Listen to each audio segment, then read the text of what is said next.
The engines from the Piper Aztec aircraft, which crashed on a house in Sparrow Dam housing scheme on Saturday, have been retrieved and will be sent to the National Transportation Safety Board in the United States for examinations.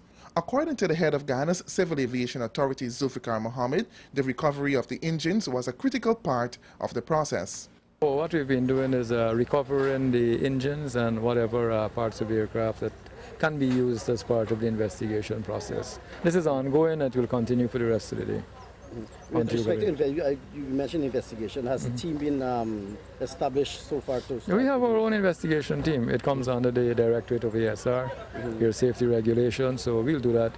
The engines, of course, will not be examined by us. We'll send them up to the manufacturers and through the NTSB. And once we have the reports on those, then we'll know exactly what would have happened with those engines, and that would form part of the investigation. Mohammed was speaking to the media at the crash site yesterday as he observed the retrieving process. 2 foreign pilots perished when the plane went down. They are 71-year-old American pilot Pierre Angle and 54-year-old Canadian technician Nick Dimitriev. The pilots' unrecognizable remains were discovered among the rubble of what was once a wooden house occupied by the elderly Florence Tyndall and 3 others.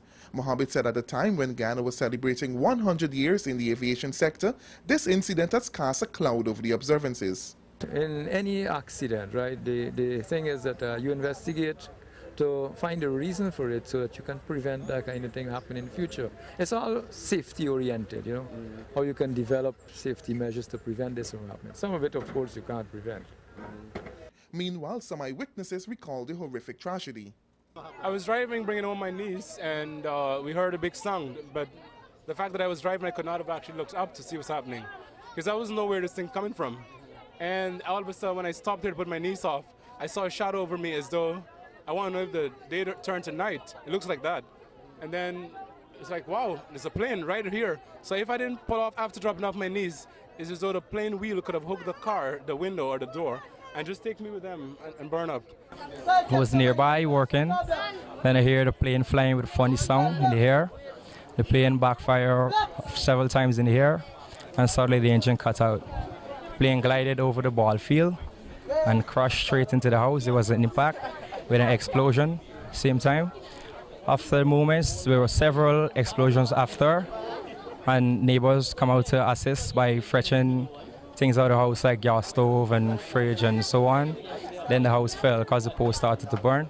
Then we tried to get out as much as we can get out. Then the fire just catch up. So as the fire begins to spread, begins to come to catch this house that I'm standing in front of. So the neighbors just assist by throwing water on this house so that the neighbor for this house don't catch a fire to burn same time. There are already concerns over the rebuilding of the destroyed house and others which were affected. According to Transport Minister Robeson Ben, government will only be offering support to those affected by the plane crash. But in terms of compensation, the insurer of the aircraft would be the one responsible for that, the minister said. Leroy Adolphus, Capital News.